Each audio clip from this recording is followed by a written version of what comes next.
जय हिंद दोस्तों। स्वागत है आपका अपने चैनल वकील बाबू में। दोस्तों, आज इस केस स्टडी में या फिर आज इस वीडियो में एक ऐसी घटना पे हम बात करने जा रहे हैं जिसे सुन के आपका दिल दहल उठेगा। दोस्तों, ये एक ऐसी घटना जिसकी शायद कोई कल्पना भी नहीं कर सकता। एक हवस की ऐसी प्रकाष्ठा जो किसी मनुष्य के ऊपर अगर चढ़ जाए तो वो अपना पूरे समाज का जीवन बेकार कर देता है। दोस्तों, इस घटना को जानने के लिए हमें आज से तकरीबन 30-35 साल पहले चलना होगा। दोस्तों, ये घटना है इंदौर शहर मध्य प्रदेश राज्य की।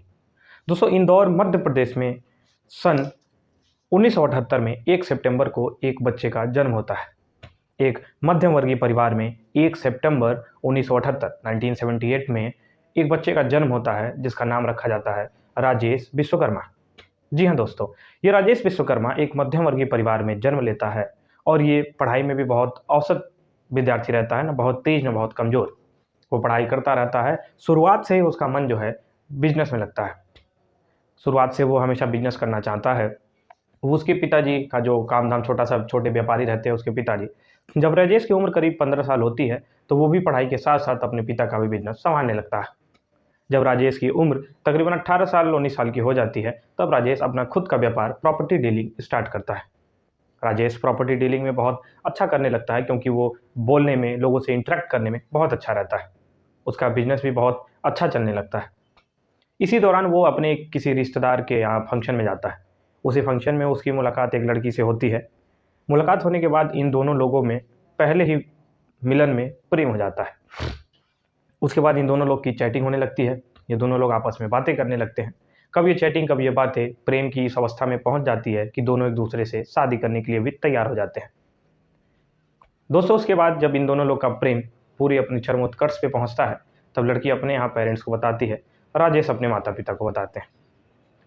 ये दोनों लोग दूर के रिलेटिव्स ही रहते हैं, इसलिए दोनों लोग के पेरेंट्स लगभग तैयार हो जाते हैं दोनों की शादी कराने के लिए और राजेश विश्वकर्मा और उस लड़की की शादी लगभग तय हो जाती है।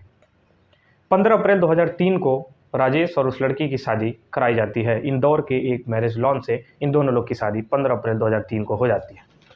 शादी के बाद सारी चीज़ें बहुत अच्छी चल रही थी। पति पत्नी का रिश्ता, वो भी लव मैरिज शादी है। शादी बहुत अच्छा चल रहा था। कुछ सालों बाद राजेश का रंग रूप बदलने लगता है। राजेश अपने रवैया में आने लगता है। राजेश जो कि प्रॉपर्टी डीलर था, बहुत ही अच्छा पैसा उसने कमाया था और बहुत अच्छा पैसा वो कमा रहा था। राजेश उसके बाद बहुत ही चिड़चिड़ा रहने लगता है और अपने पत्नी को हर छोटी बड़ी बात पे डांटने लगता है। इवन कई बार उसके ऊपर हाथ भी उठाता है। राजेश और उसकी पत्नी से इनके 3 बच्चे भी हुए और उनका ऐसे ही पूरा मैरिटल लाइफ चलने लगता है। फिर आता है सन 2019। सन 2019 वो साल, सोचिए 2003 में शादी हुई थी। सन 2019 वो साल जब राजेश का सबसे ही घिनौना हरकत जो राजेश ने सन 2019 में की। राजेश को, जैसा कि मैं बताया, कि प्रॉपर्टी डीलिंग से बहुत अच्छा पैसा कमाया था। राजेश अपनी पहली पत्नी के साथ भी बहुत अच्छे से नहीं रहता, उसके साथ लड़ाई झगड़े करते रहता था। सन 2015 में राजेश ने अपने मैरिटल वेबसाइट्स, मैरिटल जो भी जैसे शादी.com है और बहुत ऐसी सारी वेबसाइट्स हैं जिस पे राजेश ने अपना अकाउंट बनाया। अकाउंट में राजेश ने अपने आप को बैचलर बताया और प्रॉपर्टी डीलर बताया और ये भी बताया कि मैं 1 करोड़ से ऊपर की सालाना इनकम कर लेता हूँ। साल 2019 आते आते इनके इस अकाउंट से प्रभावित हुई एक छत्तीसगढ़ की 24 वर्षीय लड़की, क्योंकि वो 24 वर्षीय छत्तीसगढ़ की लड़की भी इस शादी.com पे एक अपना पति, अपना वर ढूंढने के लिए उस पर अकाउंट बनाई रहती है। उसे क्या पता होता है कि उसकी मुलाकात राजेश विश्वकर्मा से हो जाएगी। छत्तीसगढ़ की वो भोली वाली 24 साल की लड़की जब अपना शादी.com स्क्रॉल करती है तो उसके नज़र में राजेश विश्वकर्मा का अकाउंट आता है। जब वो अकाउंट को पूरी तरह से एनालिसिस करती है तो उसे लगता है कि भाई लड़का अच्छा है, कमा अच्छा रहा है, दिख भी अच्छा रहा है। उसके बाद इन दोनों लोगों की चैटिंग शुरू होती है। इन सारी चीज़ों से राजेश की पत्नी का कोई वास्ता नहीं। राजेश की पत्नी को थोड़ी सी भी जानकारी नहीं होती है कि ऐसा कुछ भी चल रहा है। उसके बाद राजेश और छत्तीसगढ़ की लड़की की चैटिंग शुरू होती है। चैटिंग बढ़ते बढ़ते 3-4 महीने हो जाती है। फिर ये मिलने लगते हैं। फिर इन दोनों लोगों में प्रेम हो जाता है। प्रेम इस कदर कि ये दोनों लोग भी शादी करने के लिए तैयार हो जाते हैं, क्योंकि राजेश उसके सामने बहुत अच्छा बन के रह रहा था। उसके बाद से राजेश विश्वकर्मा और छत्तीसगढ़ की लड़की दोनों शादी करने के लिए तैयार हो जाते हैं। पर लड़की के माता पिता जो हैं, लड़की के पेरेंट्स राजेश के पेरेंट्स से मिलना चाहते हैं। अब मामला यहाँ आके फंस जाता है। अब राजेश किससे मिलवाएगा, क्योंकि राजेश तो पहले से ही शादीशुदा था। लेकिन इसके लिए भी राजेश के पास प्लान था। राजेश ने लड़की या लड़की के माता पिता से कहा कि इस शादी के खिलाफ हैं मेरे माता पिता, और वो अभी किसी से मिलेंगे तो आपको ही गाली देंगे और मारेंगे। लेकिन मैं पूरा विश्वास दिलाता हूँ आपको कि शादी होने के बाद मैं अपने माता और पिता को मना लूँगा।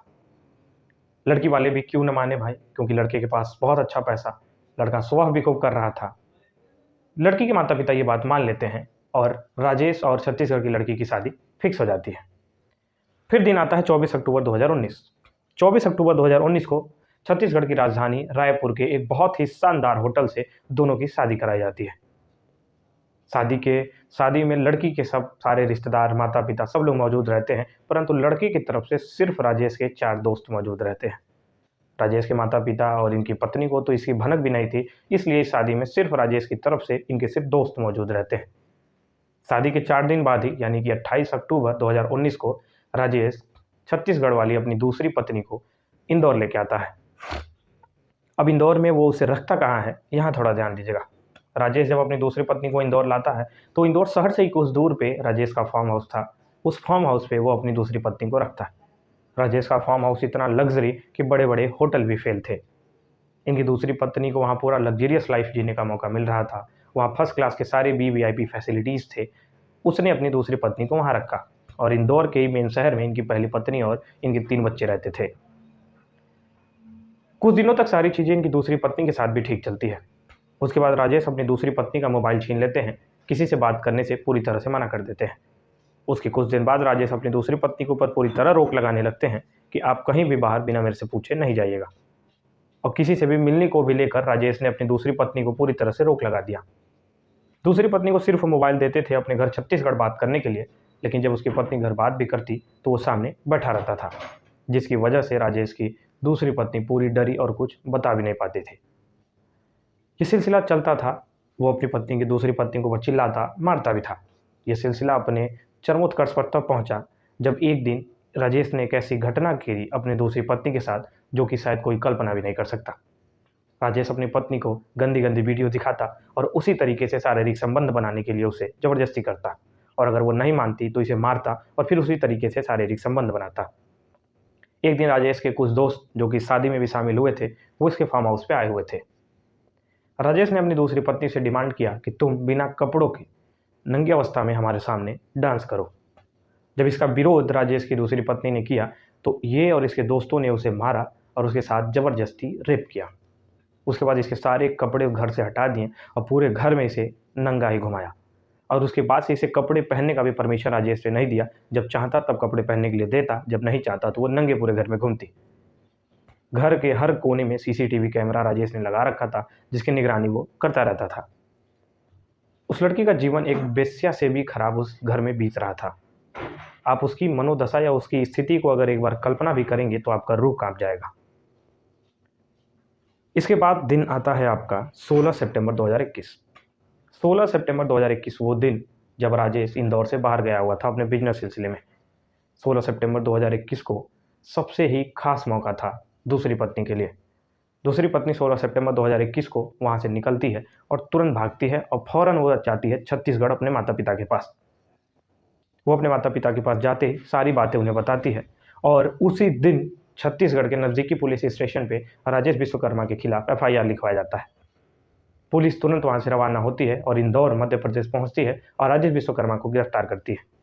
उसके बाद इनके फार्म हाउस के सारे सीसीटीवीज़, वीडियोज़ और फोटेज निकाले जाते हैं, तो उससे साफ तौर पे प्रूफ हो जाता है कि जितनी भी चीज़ें दूसरी पत्नी ने बताई वो सब सही हैं। उसके बाद से इवन राजेश का फार्म हाउस भी इलीगल था और अवैध ज़मीन पर बना हुआ था, उसे भी बुलडोजर से गिराने का आदेश आता है और उसका फार्म हाउस गिराया जाता है। उसके बाद से राजेश को जेल हुई।